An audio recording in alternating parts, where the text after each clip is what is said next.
to strike military and security targets in Iraq. They are joined by British forces. Their mission is to attack Iraq's nuclear, chemical, and biological weapons programs and its military capacity to threaten its neighbors. Their purpose is to protect the national interest of the United States and indeed the interests of people throughout the Middle East and around the world. Saddam Hussein must not be allowed to threaten his neighbors or the world with nuclear arms, poison gas, or biological weapons. I want to explain why I have decided, with the unanimous recommendation of my national security team, to use force in Iraq, why we have acted now, and what we aim to accomplish. 6 weeks ago, Saddam Hussein announced that he would no longer cooperate with the United Nations weapons inspectors, called UNSCOM. They're highly professional experts from dozens of countries. Their job is to oversee the elimination of Iraq's capability to retain, create, and use weapons of mass destruction, and to verify that Iraq does not attempt to rebuild that capability. The inspectors undertook this mission first 7.5 years ago, at the end of the Gulf War, when Iraq agreed to declare and destroy its arsenal as a condition of the ceasefire. The international community had good reason to set this requirement. Other countries possess weapons of mass destruction and ballistic missiles. With Saddam, there's one big difference. He has used them, not once, but repeatedly, unleashing chemical weapons against Iranian troops during a decade-long war, not only against soldiers, but against civilians, firing Scud missiles at the citizens of Israel, Saudi Arabia, Bahrain, and Iran, and not only against a foreign enemy, but even against his own people, gassing Kurdish civilians in northern Iraq. The international community had little doubt then, and I have no doubt today, that left unchecked, Saddam Hussein will use these terrible weapons again. Now, over the past 3 weeks, the UN weapons inspectors have carried out their plan for testing Iraq's cooperation. The testing period ended this weekend, and last night, UNSCOM's chairman, Richard Butler, reported the results to UN Secretary General Annan. The conclusions are stark, sobering, and profoundly disturbing. In 4 out of the 5 categories set forth, Iraq has failed to cooperate. Indeed, it actually has placed new restrictions on the inspectors. Here are some of the particulars. Iraq repeatedly blocked UNSCOM from inspecting suspect sites. For example, it shut off access to the headquarters of its ruling party and said it will deny access to the party's other offices, even though UN resolutions make no exception for them, and UNSCOM has inspected them in the past. Iraq repeatedly restricted UNSCOM's ability to obtain necessary evidence.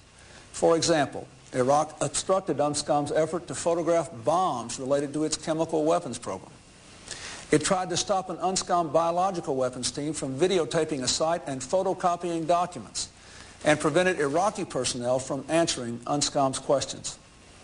Prior to the inspection of another site, Iraq actually emptied out the building, removing not just documents, but even the furniture and the equipment. Iraq has failed to turn over virtually all the documents requested by the inspectors. Indeed, we know that Iraq ordered the destruction of weapons-related documents in anticipation of an UNSCOM inspection. So Iraq has abused its final chance. As the UNSCOM report concludes, and again I quote, Iraq's conduct ensured that no progress was able to be made in the fields of disarmament. In light of this experience, and in the absence of full cooperation by Iraq, it must regrettably be recorded again that the Commission is not able to conduct the work mandated to it by the Security Council with respect to Iraq's prohibited weapons program. In short, the inspectors are saying that even if they could stay in Iraq, their work would be a sham. Saddam's deception has defeated their effectiveness. Instead of the inspectors disarming Saddam, Saddam has disarmed the inspectors. This situation presents a clear and present danger to the stability of the Persian Gulf and the safety of people everywhere. The international community gave Saddam one last chance to resume cooperation with the weapons inspectors. Saddam has failed to seize the chance. And so we had to act, and act now. Let me explain why. First, without a strong inspection system, Iraq would be free to retain and begin to rebuild its chemical, biological, and nuclear weapons programs in months, not years. Second, if Saddam can cripple the weapons inspection system and get away with it, he would conclude that the international community, led by the United States, has simply lost its will. He will surmise that he has free rein to rebuild his arsenal of destruction. And someday, make no mistake, he will use it again as he has in the past. Third, in halting our airstrikes in November, I gave Saddam a chance, not a license. If we turn our backs on his defiance, the credibility of U.S. power as a check against Saddam will be destroyed. We will not only have allowed Saddam to shatter the inspection system that controls his weapons of mass destruction program, we also will have fatally undercut the fear of force that stopped Saddam from acting to gain domination in the region. That is why, on the unanimous recommendation of my national security team, including the Vice President, the Secretary of Defense, the Chairman of the Joint Chiefs of Staff, the Secretary of State, and the National Security Advisor, I have ordered a strong, sustained series of airstrikes against Iraq. They are designed to degrade Saddam's capacity to develop and deliver weapons of mass destruction, and to degrade his ability to threaten his neighbors. At the same time, we are delivering a powerful message to Saddam. If you act recklessly, you will pay a heavy price.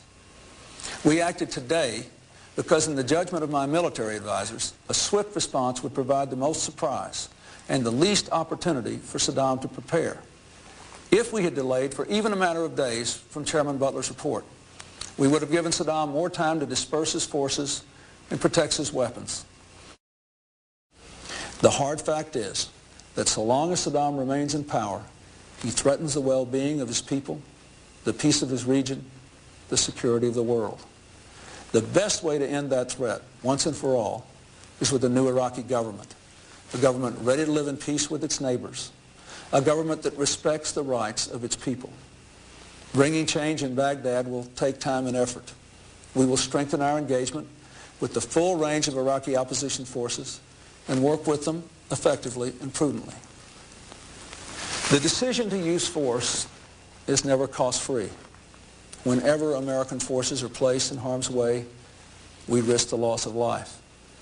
And while our strikes are focused on Iraq's military capabilities, there will be unintended Iraqi casualties. Indeed, in the past, Saddam has intentionally placed Iraqi civilians in harm's way in a cynical bid to sway international opinion. We must be prepared for these realities. At the same time, Saddam should have absolutely no doubt. If he lashes out at his neighbors, we will respond forcefully. Heavy as they are, the cost of action must be weighed against the price of inaction. If Saddam defies the world and we fail to respond, we will face a far graver threat in the future.